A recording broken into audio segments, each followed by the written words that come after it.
Hello friends, আমি অর্জুন। তোমরা দেখছো তোমাদের প্রিয় চ্যানেল লার্ন উইথ মি। তো আজকে তোমাদের সামনে নতুন একটি আপডেট নিয়ে চলে আসছি। তোমরা যারা ডব্লিউবিপি তোমার হচ্ছে ক্যান্ডিডেট, অ্যাকচুয়ালি সারা রাজ্য জুড়ে যে চাকরির বেহাল অবস্থা, তাতে প্রায় প্রত্যেকটা জায়গার থেকে, প্রত্যেকটা চাকরির সেক্টর থেকে প্রায় বেশিরভাগ ছেলেমেয়েরা যারা পরীক্ষার্থী, যারা চাকরি প্রার্থী, তারা প্রত্যেকে কিন্তু ডব্লিউবিপির দিকে ফোকাস করছে। তো সেই জন্য তোমাদের হচ্ছে গিয়ে তোমার হচ্ছে গিয়ে দিনের পর দিন সেখানে কম্পিটিশনটাও বেড়ে যাচ্ছে। আর এই ক্ষেত্রে তোমাদের যারা প্রিপারেশন নিচ্ছ, তোমরা তোমরা কিন্তু তোমাদের সিরিয়াস ভাবে প্রিপারেশন না নাও, তাহলে কিন্তু এক্সামটাকে ক্র্যাক করা যাবে না। তো আজকে তোমাদের যে বিষয়টা নিয়ে আলোচনা করার কথা, সেটা হচ্ছে গিয়ে তোমাদের ডব্লিউপি কনস্টেবলের নোটিফিকেশন বেরিয়ে গেছে, তোমার হচ্ছে গিয়ে কেপি কনস্টেবলের নোটিফিকেশন বেরিয়ে গেছে। এবং তোমার সঙ্গে সঙ্গে তোমাদের যেটা বলেছিলাম সেই ভিডিওতে, যে ডব্লিউপি এসআই এর নোটিফিকেশন বেরোবে, ঠিক সেই নোটিফিকেশন বেরিয়ে গেছে।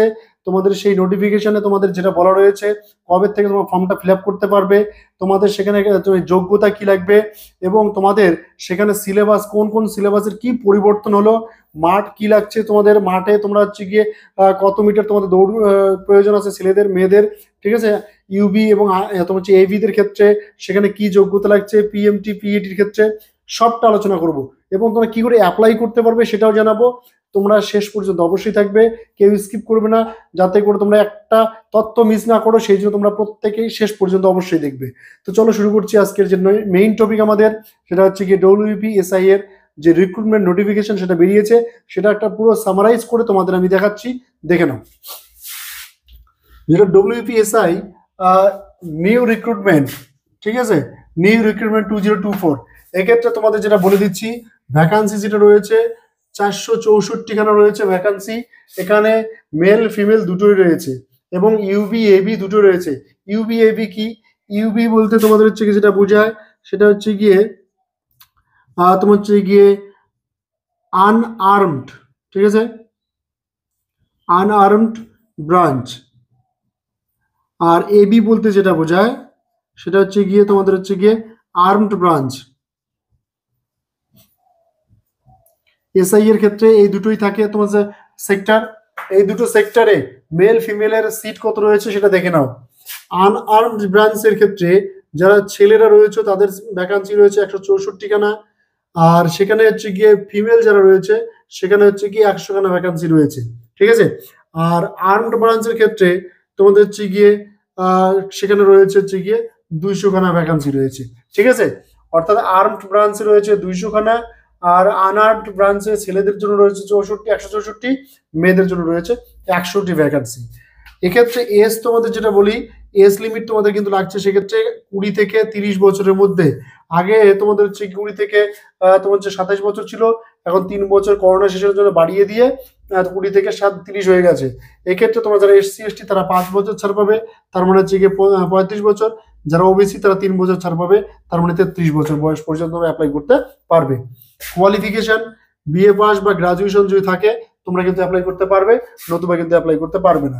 এক্ষেত্রে তোমাদের বলে দেই, যারা তোমার হচ্ছে গিয়ে ইউবির ক্ষেত্রে অ্যাপ্লাই করবে, তোমার হচ্ছে গিয়ে আনআর্মড ব্রাঞ্চের ক্ষেত্রে অ্যাপ্লাই করবে তোমরা, মেল যারা রয়েছে মানে ছেলেরা যারা রয়েছে, তাদের হাইট লাগবে হচ্ছে গিয়ে 166 সেমি, অল ক্যাটাগরি, তোমার সমস্ত ক্যাটাগরির জন্য।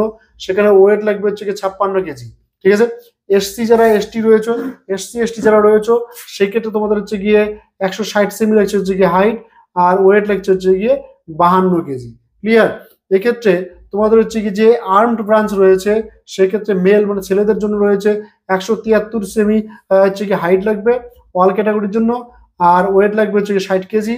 আর যারা এসসি এসটি রয়েছে তাদের জন্য রয়েছে গিয়ে 163 সেমি হাইট, আর রয়েছে ওয়েট লাগছে হচ্ছে গিয়ে 54 কেজি। এটা গেল তোমাদের হচ্ছে গিয়ে ছেলেদের ক্ষেত্রে। মেয়েদের ক্ষেত্রে বলে দেই, তোমাদের হাইট লাগবে হচ্ছে গিয়ে ইউবির ক্ষেত্রে, ফিমেলদের ক্ষেত্রে 160 সেমি, এবং ওয়েট লাগবে তোমাদের হচ্ছে গিয়ে 48 কেজি অল ক্যাটাগরির ক্ষেত্রে। আর যারা হচ্ছে গিয়ে এসসি এসটি যারা রয়েছে তোমরা, তাদের জন্য 155 সেমি হাইট আর 45 কেজি রয়েছে ওয়েট। এবার তোমাদের পিইটি যেটা হবে, ঠিক আছে, সেই পিইটিতে কি কি হবে দেখো। যারা ইউবি এবি প্লাস রয়েছে দুটোর ক্ষেত্রেই একই রকমের ফিজিক্যাল টেস্ট হবে। ছেলেদের ক্ষেত্রে 800 মিটার রান আছে 3 মিনিটে, ঠিক আছে। আর তোমার হচ্ছে গিয়ে ইউবির ক্ষেত্রে মেয়েদের 400 মিটার রান রয়েছে 2 মিনিটে। হ্যাঁ, তো এই হচ্ছে গিয়ে তোমাদের পিইটিটা হবে তোমাদের এভাবে। আর তোমাদের হচ্ছে গিয়ে প্রিলিমিনারি যেটা রয়েছে এক্সামটা তোমাদের, অর্থাৎ এক্সাম প্যাটার্নটা কিভাবে থাকবে, তিনটে সেকশনে, একটা প্রিলিমস হবে, একটা পিইটি পিএমটি হবে, একটা মেইনস হবে। ঠিক আছে, এসআইটা তোমাদের আগের সেকশনে থেকে যাচ্ছে। তো সেক্ষেত্রে প্রিলিম যেটা হবে সেটা হচ্ছে গিয়ে 100টা কোশ্চেন থাকবে 2 নম্বরের, তার মানে 200 কোশ্চেন, 200 নম্বর পরীক্ষা হবে। সেখানে জিকে থাকবে হচ্ছে গিয়ে 50টা, 2 নম্বর করে হলে কি হয়, 50 দুই 100, সেখানে জিকেতেই 100 নম্বর থাকছে। জিআই এ তোমাদের হচ্ছে গিয়ে 50 নম্বর থাকবে, আর ম্যাথে থাকবে তোমাদের হচ্ছে 50। তাহলে এদিকে 100, এদিকে 50, এদিকে 50, হলো 200। 200-র মধ্যে প্রিলিমসটা হবে। আর তোমাদের যেটা রয়েছে টাইম, সেখানে রয়েছে হচ্ছে গিয়ে 90 মিনিট, তার মানে হচ্ছে গিয়ে 1.5 ঘন্টা দাঁড়াচ্ছে সেখানে। এবার কথা হচ্ছে গিয়ে এটা একটা ধাপ, পরের ধাপে তোমাদের এটা প্রিলি পাস করলে তোমরা পিইটি পিএমটির জন্য ডাক পাবে। এটা কমপ্লিট করতে পারলে তোমাদের কিন্তু মেইনস হবে। তবে মেইনসেও একই রকম 200 নম্বরের পরীক্ষা হবে। সেক্ষেত্রে তোমার হচ্ছে গিয়ে পেপার 1, পেপার 2, পেপার 3 রয়েছে। পেপার 1-এ তোমাদের হচ্ছে গিয়ে 100 নম্বরের পরীক্ষা হবে। সেক্ষেত্রে হচ্ছে গিয়ে জিকে থাকবে হচ্ছে গিয়ে তোমাদের হচ্ছে গিয়ে 50, আর জিআই থাকবে হচ্ছে গিয়ে 25। ঠিক আছে, 25, আর হচ্ছে গিয়ে ম্যাথ থাকবে হচ্ছে গিয়ে 25। ঠিক আছে, এই হলো তোমাদের হচ্ছে গিয়ে তোমার হচ্ছে গিয়ে পেপার 1। পেপার 2-এ থাকবে তোমাদের হচ্ছে ইংলিশ, সেখানে হচ্ছে গিয়ে 50 নম্বর থাকবে। আর পেপার 3-তে থাকবে তোমাদের হচ্ছে গিয়ে বেঙ্গলি, উর্দু, নেপালি, হিন্দি, যে সমস্ত যাদের মাতৃভাষা যেটা রয়েছে সেই সমস্ত ভাষার উপর বেস করে সেখানে থাকবে হচ্ছে গিয়ে 50। এই হলো তোমাদের হচ্ছে গিয়ে মেইনসের একটা সম্পূর্ণ তোমার হচ্ছে গিয়ে এক্সাম প্যাটার্ন এবং সিলেবাস বলতে পারো। এর সঙ্গে সঙ্গে তোমরা যারা মেইনস ক্লিয়ার করবে তাদের জন্য রয়েছে পার্সোনালিটি টেস্ট। সেক্ষেত্রে তো পার্সোনালিটি টেস্টে তোমাদের হচ্ছে গিয়ে 30 নম্বর থাকবে।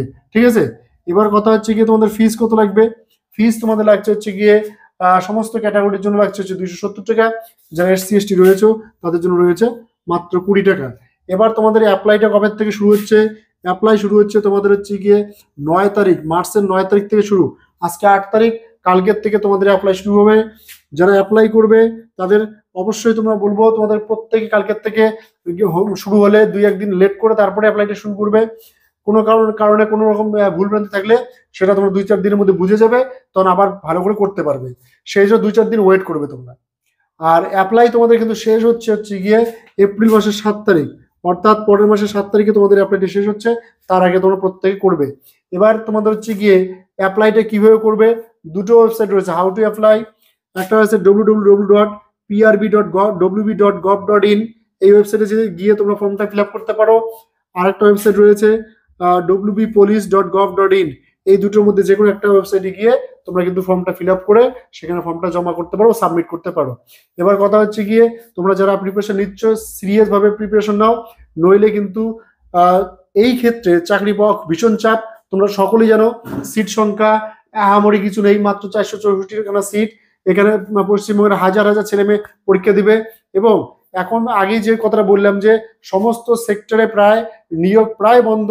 তো ডব্লিউপি দিতে যেহেতু মানে মোটামুটি তা হচ্ছে, সেই জন্য প্রত্যেকটা ছেলে মেয়ে কিন্তু এখন ফোকাস করছে হচ্ছে ডব্লিউপিতে। তো সেই জন্য একটু প্রিপারেশনটাকে ভালো করে না আনলে কম্পিটিশন হাই হয়ে গেছে, পাস করা যাবে না। তো আজকে ভিডিও এই পর্যন্তই। ভালো লাগলে অবশ্যই লাইক কমেন্ট করবে, শেয়ার করবে। চ্যানেলে নতুন হয়ে থাকলে চ্যানেলটাকে সাবস্ক্রাইব করে বেল আইকনটাকে প্রেস করে দিবে। দেখা হচ্ছে নেক্সট ভিডিওতে, চলো।